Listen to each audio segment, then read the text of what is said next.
আমি মধুমিতা, বয়স ৩০-এর কোঠায়। গ্রামের স্কুলে পড়াই। শিক্ষিকা হলেও জীবনের বেশিরভাগ সময়টাই একা কাটাতে হয়েছে। স্বামী শহরে চাকরি করে, মাসে একবার আসে। ফলে এই ছোট্ট ভাড়া বাড়িটায় আমি প্রায় একাই থাকি।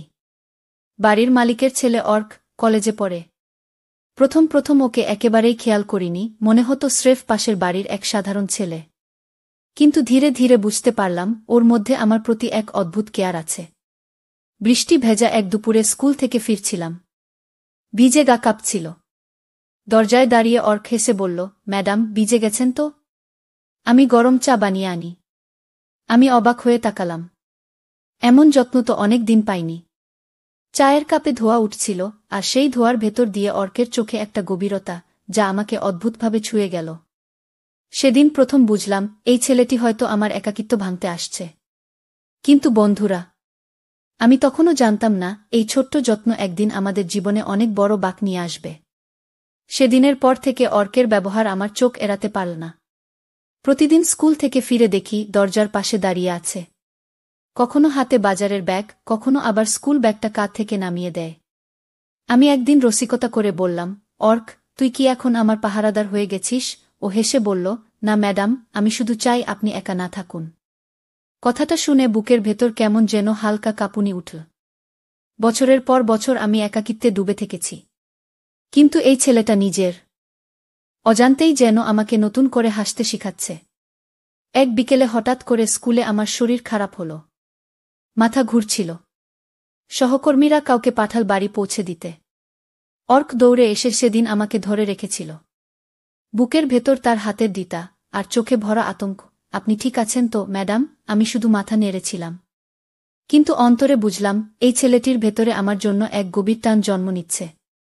আর আমার ভেতরেও যেন ধীরে ধীরে সেই টান সাড়া দিচ্ছে। সেই দিনগুলোর পর অর্ক যেন আরও বেশি খেয়াল রাখতে শুরু করল। আমি যখন বারান্দায় বসে বই পড়ি, ও চুপচাপ পাশে এসে বসে থাকে। কোনো কথা বলে না, শুধু আমার দিকে তাকায়।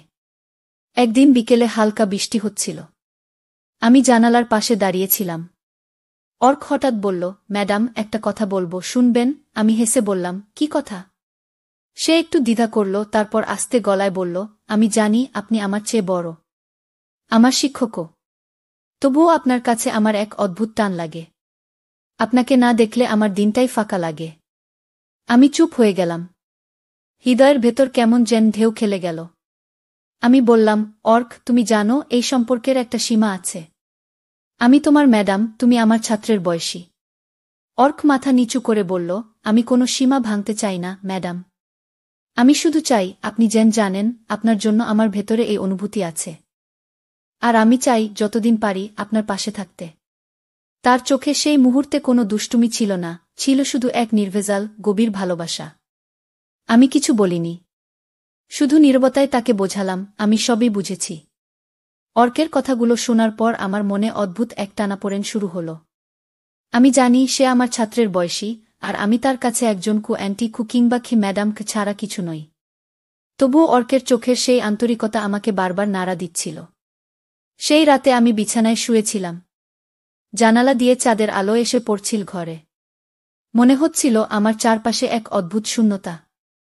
স্বামী দূরে, সংসার যেন শুধু দায়িত্বের খাতায় নামমাত্র। আর সেই ফাঁকা জায়গাটা অর্ক নীরবে ভরিয়ে তুলছে। পরদিন সকালে স্কুলে যাওয়ার আগে দেখি দরজার পাশে অর্ক দাঁড়িয়ে আছে। হাতে একটা টিফিন বক্স। ম্যাডাম, আজকে আপনি টিফিন বানাতে পারবেন না ভেবেই আমি বানিয়ে এনেছি। আমি চমকে তাকালাম। এমন যত্ন কতদিন পাইনি। আমি মৃদু হেসে বললাম, তুই তো একেবারে আমার অভিভাবকের মতো আচরণ করছিস। অর্ক শান্ত স্বরে বলল, আমি চাই আপনি হাসুন, ভালো থাকুন। আমি পাশে থাকলে আপনি কখনো একা অনুভব করবেন না। তার কথায় বুকের ভেতর কেমন যেন উষ্ণতা জমে উঠল। আমি নীরবে টিফিন বক্সটা নিলাম, কিন্তু মনে মনে ভাবলাম, এই টান কি সত্যিই সামলানো সম্ভব? নাকি একদিন সীমা ভেঙে যাবে? অর্কের কথা শোনার পর আমার মনটা কেমন যেন অস্থির হয়ে উঠল। রাতভর ঘুম আসেনি। চোখ বন্ধ করলেই মনে হচ্ছিল, সেই বৃষ্টিভেজা সন্ধ্যায় অর্কের চোখের দিকে তাকিয়ে আছি, যেখানে এক অদ্ভুত সত্য লুকিয়েছিল। পরদিন স্কুলে ক্লাস নিলেও বারবার মনে হচ্ছিল, আমি যেন ঠিক মনোযোগ দিতে পারছি না। বাড়ি ফিরে দেখি অর্ক গেটের সামনে দাঁড়িয়ে, হাতে একটা বই। ম্যাডাম, আজ আপনার জন্য এনেছি। ভেবেছিলাম পড়তে ভালো লাগবে। সে বইটা আমার হাতে দিল। বইয়ের ভেতর একটা ছোট্ট নোট। আপনার হাসি আমার সবচেয়ে প্রিয়। আমার গাল লাল হয়ে উঠল। কথা বলতে গিয়েও পারলাম না। শুধু মাথা নিচু করে বইটা হাতে নিলাম। রাতে একা বসে ভেবেছিলাম, আমি কি ভুল করছি? অর্ক তো বয়সে অনেক ছোট। কিন্তু কেন যেন মনে হচ্ছে ও ছাড়া এই একাকী ঘরটা আরও বেশি খালি। দ্বন্দ্বে ভরা সেই রাতটা আমাকে বুঝিয়ে দিল, আমি অর্ককে যতই দূরে সরাতে চাই না কেন, ওর আন্তরিক যত্ন আর মমতা আমাকে টেনে নিয়ে যাচ্ছে এক অজানা অনুভূতির দিকে। সেদিন বিকেলে আকাশে কালো মেঘ জমেছিল।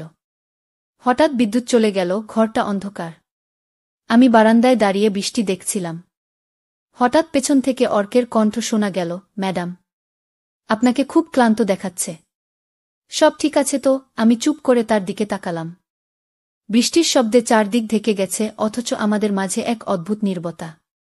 অর্ক ধীরে ধীরে এগিয়ে এসে বলল, আপনি জানেন, আপনার চোখে দুঃখ দেখলে আমার খুব কষ্ট হয়। আমি চাই আপনি সবসময় হাসুন। আমি থাকব আপনার পাশে দিনরাত।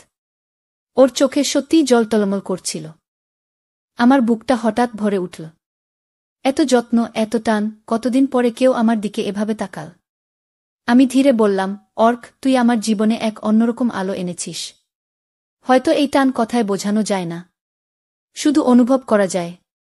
অর্ক আস্তে করে মাথা নুইয়ে বলল, আমি কোনো প্রতিদান চাই না ম্যাডাম। শুধু আপনাকে দেখতে চাই, আপনার ছায়া হয়ে পাশে থাকতে চাই। বৃষ্টির ফোঁটাগুলো তখন জানালার কাচ বেয়ে পড়ছিল, আর সেই মুহূর্তে আমাদের মাঝে যেন সবকিছু থমকে দাঁড়াল। শব্দ ছিল না, কিন্তু নিঃশব্দেই তৈরি হলো এক অদ্ভুত আবেগঘন বন্ধন। বৃষ্টির রাত কেটে সকালে চারপাশে ঝকঝকে রোদ উঠেছিল। আমি রান্নাঘরে চা বানাচ্ছিলাম। হঠাৎ দেখি অর্ক দরজার কাছে দাঁড়িয়ে আছে। এই যে, ভোর থেকে না খেয়ে আছেন কেন? ওর কণ্ঠে ছিল একরাশ উদ্বেগ। আমি একটু হেসে বললাম, সবাই তো আমার খোঁজ নেয় না অর্ক, তাই নিজের অভ্যাসে ভুলে যাই। অর্ক এগিয়ে এসে কাপটা আমার হাত থেকে নিয়ে রাখল টেবিলে। তারপর একেবারে চোখে চোখ রেখে বলল, আপনি ভুলে গেলেও আমি কখনো ভুলতে দেব না। আপনি একা নন, আমি আছি। ওর সেই কণ্ঠ আমার বুক কাঁপিয়ে দিল। কতদিন পরে যেন কেউ আমার ভেতরের মানুষটাকে বুঝল। আমি আস্তে বললাম, অর্ক, তুই আমার জীবনে শুধু একজন প্রতিবেশীর ছেলে নোস। তুই আমার আপনজন হয়ে উঠছিস। অর্কের ঠোঁটে মৃদু হাসি ফুটল, চোখে ভরে উঠল অদ্ভুত আলো। সে ধীরে ধীরে হাত বাড়িয়ে আমার হাতটা ধরল। কোনো কথা ছিল না, শুধু নিঃশ্বাসের মধ্যে তৈরি হচ্ছিল এক অদ্ভুত প্রতিশ্রুতি। সেই মুহূর্তে বুঝলাম, আমার একাকিত্বের খাঁচা ভেঙে যাচ্ছে। অর্ক শুধু একজন সঙ্গী নয়, আমার মনের গভীরতম কষ্টের ওষুধ হয়ে উঠছে। সেদিন দুপুরে আমি বারান্দায় বসেছিলাম। চারদিকে শান্ত পরিবেশ, হালকা বাতাস বইছে। অর্ক এসে আমার সামনে দাঁড়াল। চোখে সেই পুরনো আন্তরিক দৃষ্টি। ম্যাডাম, সে আস্তে বলল, আমি জানি আপনি আমাকে শুধুই ছোট হিসেবে দেখতেন। কিন্তু আমি আর লুকোতে পারছি না। আমি আপনাকে এমনভাবে চাই, যেভাবে কেউ একজন সারা জীবনের সঙ্গীকে চায়। আমার বুকটা ধক করে উঠল। কিছুক্ষণ চুপ করে রইলাম। তারপর গভীর নিঃশ্বাস নিয়ে বললাম, অর্ক, তুই আমাকে যে ভালোবাসা দিয়েছিস সেটা আমার জীবনে অনন্য। তোর পাশে আমি আমার হারানো হাসি খুঁজে পেয়েছি। আমি জানি সমাজ অনেক প্রশ্ন করবে, কিন্তু মনের কাছে সত্যিই লুকোনো যায় না। অর্ক এক পা এগিয়ে এসে আমার হাত ধরে বলল, তাহলে প্রতিশ্রুতি দিন ম্যাডাম, আপনি আর একা থাকবেন না। আমি থাকব দিনরাত, যতদিন বাঁচব। আমার চোখ ভিজে এলো। আমি মাথা নেড়ে সম্মতি দিলাম। মুহূর্তটা নীরব ছিল, অথচ কত কথা যেন বলা হয়ে গেল। হঠাৎ বারান্দার বাইরে ঝিরঝিরে বৃষ্টি শুরু হল। আমরা দুজনেই একসাথে বৃষ্টির দিকে তাকালাম। মনে হল প্রকৃতিও আমাদের এই নতুন পথচলার সাক্ষী হয়ে দাঁড়িয়ে আছে।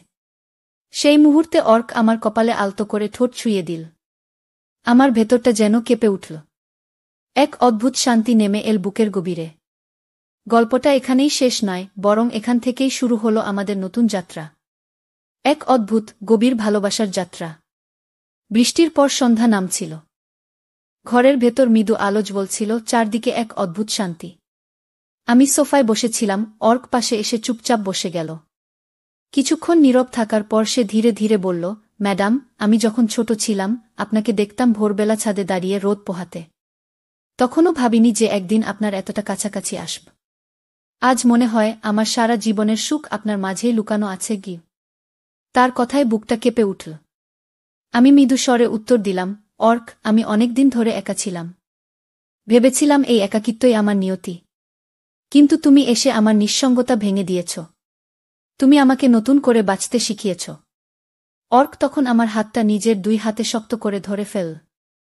চোখের ভেতরে ভরাট অশ্রু চিকচিক করছিল। তাহলে আমাকে প্রতিশ্রুতি দিন, আপনি আর একা হবেন না। আমি থাকব সবসময়। আমার চোখে তখনও অশ্রু টলমল করছিল। আমি মাথা নাড়লাম। হ্যাঁ অর্ক, তুই আমার জীবনের নতুন অধ্যায়। আমি আর একা নই। ঠিক তখনই বাইরে বজ্রপাতের শব্দ হল, তারপরে ঝিরঝিরে বৃষ্টি। আমরা দুজনেই বারান্দায় দাঁড়ালাম। অর্ক আলতো করে আমার কপালে ঠোঁট ছুঁয়ে দিল। মুহূর্তটা যেন থমকে গেল। বৃষ্টির শব্দ, বাতাসের গন্ধ আর আমাদের দুজনের নিঃশ্বাস মিলেমিশে একাকার হয়ে গেল। এভাবেই শুরু হলো আমাদের নতুন গল্প। এক প্রতিবেশী ছেলে আর এক অবহেলিত মহিলার গভীর ভালোবাসার গল্প, যেখানে সমাজের বাধা থাকলেও হৃদয়ের টান সবকিছু জয় করে নিল। তো বন্ধুরা, ভিডিওটি ভালো লাগলে কমেন্টে জানাবেন। এই রকম ভালোবাসার গল্প শুনতে চাইলে চ্যানেলটা সাবস্ক্রাইব করুন এবং পাশে থাকুন আর আপনার বেল আইকনটা বাজিয়ে রাখুন, যাতে নতুন ভিডিও আপলোড করা মাত্র আপনারা দেখতে পারেন।